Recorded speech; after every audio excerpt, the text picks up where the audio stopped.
Hello there, this is your host, Austin Inyang, on the Lagos Transportation Agenda, coming to you from the Radisson Hotel in GRA Ikeja, Lagos. As you well know, the Lagos Transportation Agenda is a show where we highlight current events, explore topical issues, as well as showcase emerging trends in the dynamic and multifaceted world of transportation.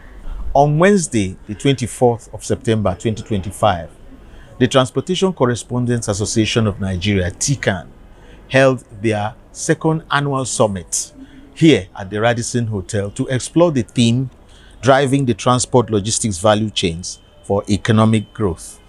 The event was graced by members of the public and private sector, especially concerning the transportation ecosystem. The Minister of Transportation, Senator Saidu Ahmed Alkali, was represented by the Director General of the Nigerian Railway Corporation, Dr. Kayode Okpeifa, while the Minister of Maritime and Blue Economy, Mr. Adegboyega Oyetola, was represented by the Director of Maritime Services in that ministry, in the person of Dr. Mercy Ilori. Welcoming participants to the summit, the chairman of TCAN, Mr. Tola Adenubi, lamented the fact that in a globalizing world, road transportation is one of the most ignored and abandoned aspects of transportation in this part of the world. 65 years after its independence, he said Nigeria is yet to adopt an acceptable protocol that will satisfactorily guide its transportation system, especially in view of the challenges and opportunities of the modern transportation and economic environment. Today, the Honorable Government Transportation Space are happy to welcome you to this historic occasion, which signals our contribution to deepening the conversation on achieving sustainable urban mobility in our dear country through this National Transport Summit. At 65, Nigeria is here to have an acceptable protocol to guide the entire transport system, leaving the space open to all comers to do as they pleases. Distinguished ladies and gentlemen, on behalf of my dear colleagues and other valued partners who collaborated with us to put this transport summit together, I invite you to enjoy the conversation that would emanate from here. Thank you for your kind attention. Mr. Adenubi's welcome address was followed by a number of goodwill messages, most notably by Mr. James Atilola, representing the Nigerian Shippers Council, Mr. Jama Onwubuariri, the co-founder and MD of the Trucks Transit Parks Limited, Mr. Divine Dunku, representing the Lagos State Parking Authority, Mrs. Abike Awojobi, representing the Lagos Computerized Vehicle Inspection Service, Mr. Francis Awowole Brown, representing the Dangote Group, Mrs. Ogonna Onyemelukwe, representing the Presidential CNG Initiative, and Dr. Mercy Ilori, representing the Minister for Marine and Blue Economy. In a successful evacuation of cargo from the seaport, we need seriousness. We need the players who are mainly the baggies through inland waterways, the truckers through road, and if it is by cargo train, Nigerian Railway Corporation will need to gear up so that at the end of the day, there will be no more delay of cargo evacuation and receiving of cargo at the final destination. There are a lot of money floating around, both formally and informally, that private operators, private companies can invest in both road infrastructure, rest stops, and even technology in order to drive trade and drive investment. And immediately you can invest in infrastructure, you have an economic center that naturally builds around it because of our community system. So I believe that if we take advantage of our numbers as Nigerians, as very aggressive, very mobile people, and we invest in technology, infrastructure, and also in our human capital, we'll be able to improve and enhance trade using road infrastructure and technology, which for us is both a challenge and a very good opportunity. Thank you. The Lagos State Parking Authority extends warm greetings to all participants in this Transport Summit. We are honored to be part of this crucial discussion on the theme, delivering the transport logistic value chains for economic growth. Parking management is very essential for a smooth traffic flow, urban mobility, and of course, economic growth. On behalf of the Lagos Computerized Vehicle Inspection Service like this, I extend warm felicitations to the Transportation Correspondents Association of Nigeria (TCAN) on the occasion of the 2025 Nigeria Transport Sector Summit. This annual gathering has become a veritable platform for dialogue, knowledge sharing, and collaboration among stakeholders in the transport sector. The theme of this year's summit is driving the transport logistics value chains for economic growth is both timely and strategic. It underscores the need for efficiency, innovation, and sustainable practices that can transform the transport and logistics value chain into a true driver of national economic prosperity. On behalf of the management of Dangote Industry Limited, I want to say thank you once again, and I wish TCAN a successful 2025 annual conference. Thank you very much. Thank you. At this year's Nigeria Transport Sector Summit, I thank the Transportation Correspondents Association of Nigeria for convening this important forum and for the gracious invitation extended to PICNG. The theme of this year's summit, driving the transport logistics value chains for economic growth, could not be more timely. Nigeria's transport sector is the lifeblood of our economy. It is through efficient transport and logistics that our industries thrive. Globally, transport logistics are being reshaped by digital platforms, smart port-brain energy, and climate resilience infrastructure. Nigeria must not lag behind.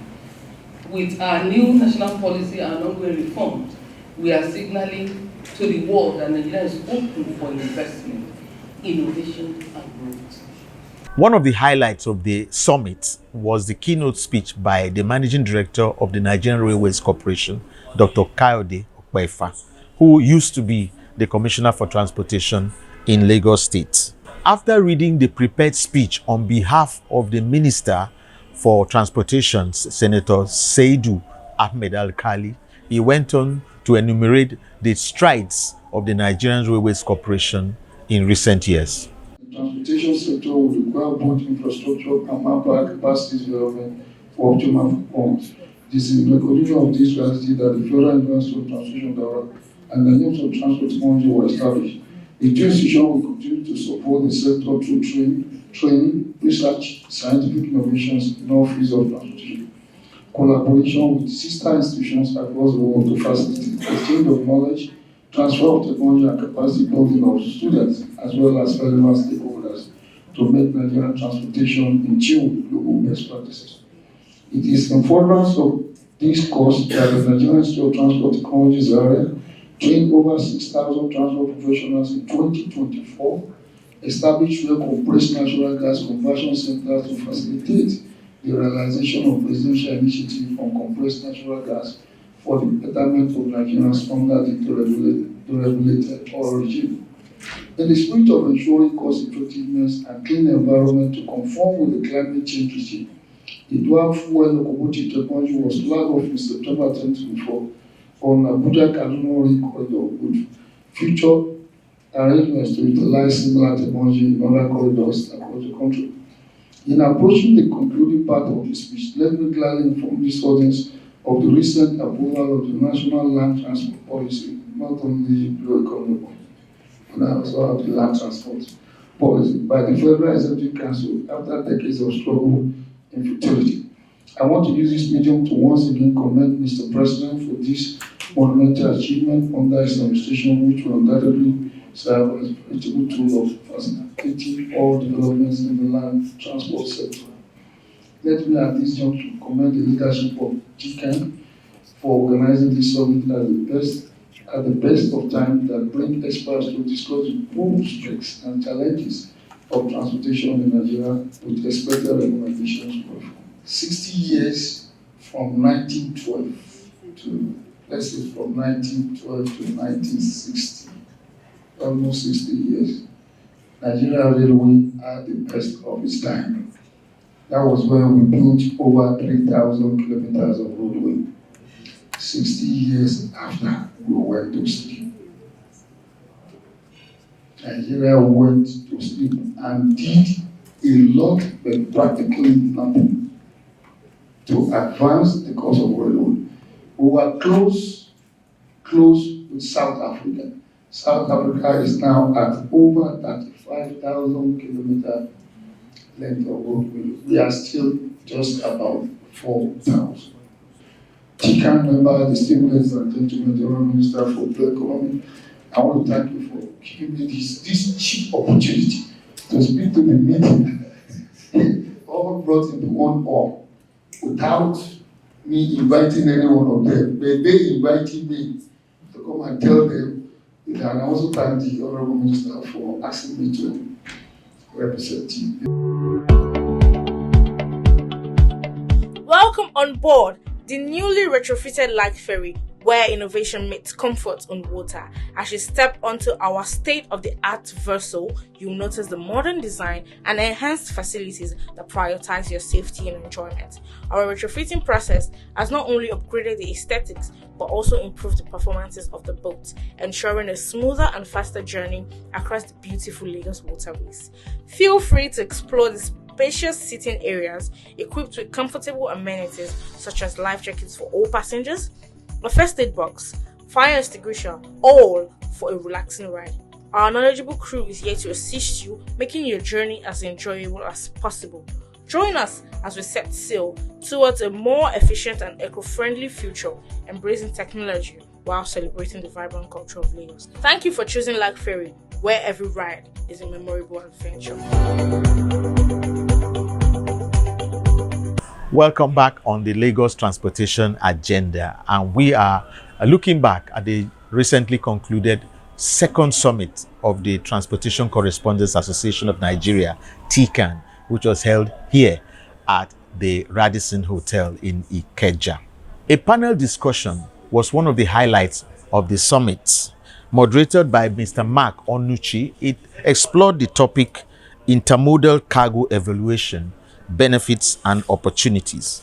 To join Mr. Onuchi on the panel were the following: Mr. James Atilola of the Nigerian Shippers Council, Mr. Famuyiwa Ibrahim of the Lagos State Waterways Authority, Mr. Ahmed Balogun representing the government of Lagos State, Mr. Jama Onwubuariri of the Transport and Transit Parks Limited, Mr. Victor Ngbuji of the Barge Operators Association of Nigeria, and a representative of Amato. Intermodal cargo evacuation, benefits and challenges. What does that mean to you, sir? In summary, intermodal cargo evacuation has many benefits if it is properly implemented.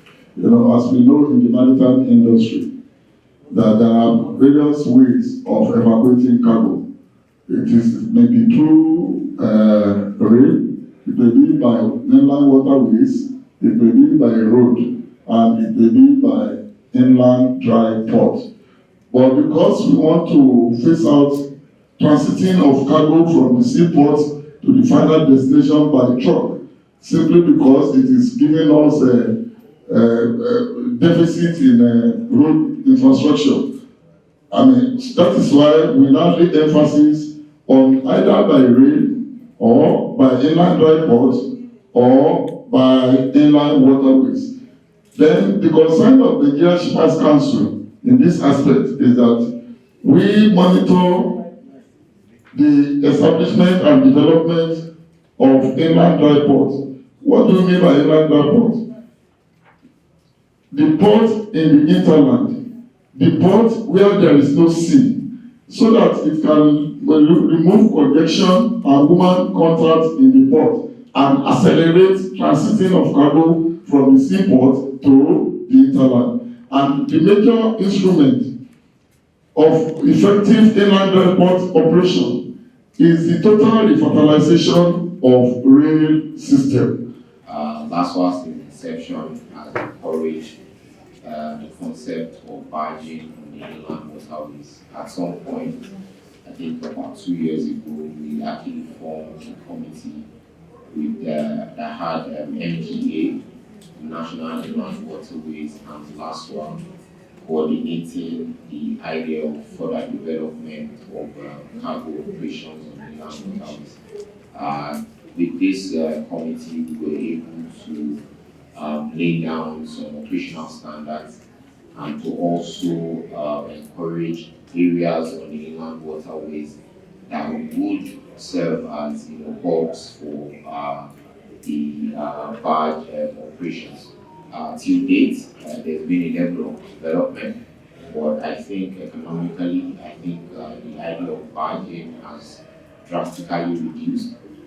First, I would like to suggest to the government or the Ministry of Transportation, the Ministry of Marine and Blue Economy, that we need some facilities built on the water, so to say. For example, we will need a floating fuel dock on the waterways for boat operators, because this will ease the means of getting fuel for the boats to transport people from point A to point B. Presently, we are always going to filling stations, which is very difficult, and most times it's hectic and it's usually unsafe to transport some level of liters of fuel on the highway, risking the fact of fire or some sort of destruction. And also suggest that the Marine Police should be well equipped with a floating checkpoint. This would enable safety on the waterways from point A to point B or anywhere around the riverine area. So also navigational lights is what we should also look at it, we look into as well. Because at night, it's very dark, mostly traveling at night, but navigational light will give you direction and pathways of where you can drive through and where you can pass. Thank you very much. Describing intermodal transport system. I will define it as using the best possible means of transport for any cargo that needs to be evacuated. For instance, you have what they call dry cargo. So dry cargo could be bulk, it could also be container. So what is the best means of evacuating this dry cargo, depending on where it is going to, the volume, and where it is coming from, and then the available alternative means of transport at the destinations. Second, you may have wet cargo, like petroleum products. It could be oil, it could be gas, it could be any other wet product. What, again, is the most viable means, fastest, most cost-efficient, most environmentally friendly means of transporting this particular cargo at this time, from this point to another point. And we have 4 options, almost in each case, depending on the cargo that you need to evacuate. It could be by road, it could be by rail, it could be by air, or it could be by water. So optimizing intermodal means of transportation, particularly waterways and rail system, is critical for us to match our population and economic growth with our infrastructure needs. Thank you. Barges play a critical role in moving cargo through the land and coastal waterways. But the challenge we're having basically are infrastructural gaps.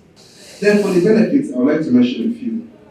The first of which is barge operations is a viable alternative to road and other means of transportation.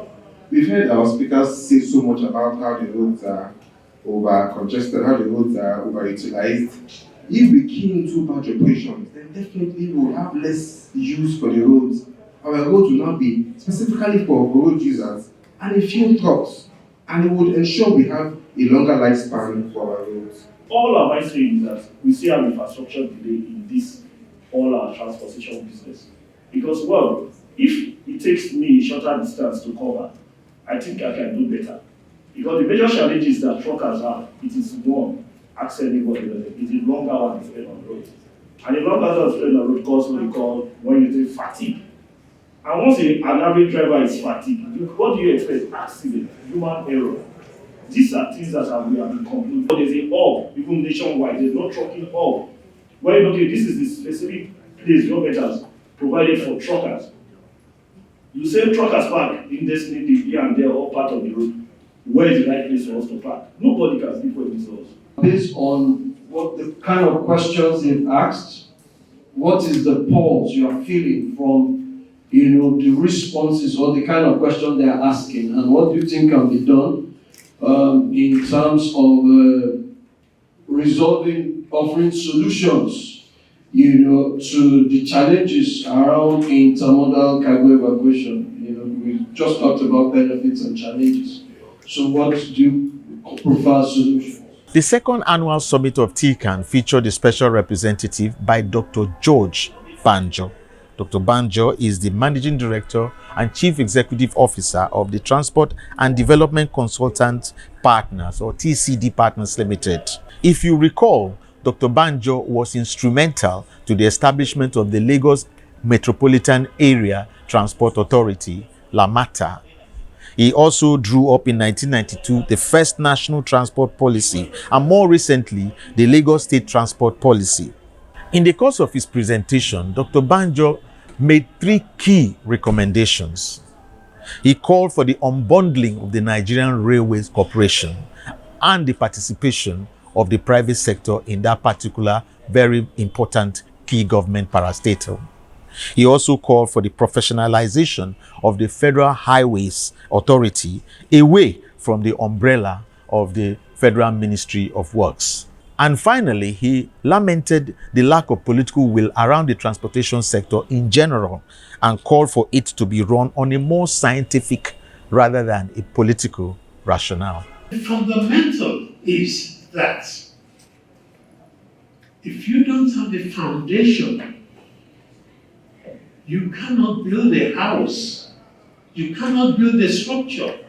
And if your foundation is wrong, weak, your structure will not stand well. We need to create an atmosphere with private sector. The NRC MD very well put it. We have good, capable people who can do what is necessary. And what is really required now is for the land transport policy to be implemented seriously.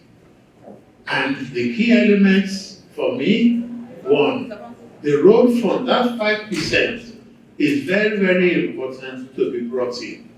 Federal Highways Department needs to become a more professionalized entity outside of the Ministry of Works. But perhaps most important in all of this is that the decision that has already been made as far back as 2019 that there should be set up at the federal level a transport officer cadet, i.e. professionalizing transport within the civil service, it now needs to be implemented.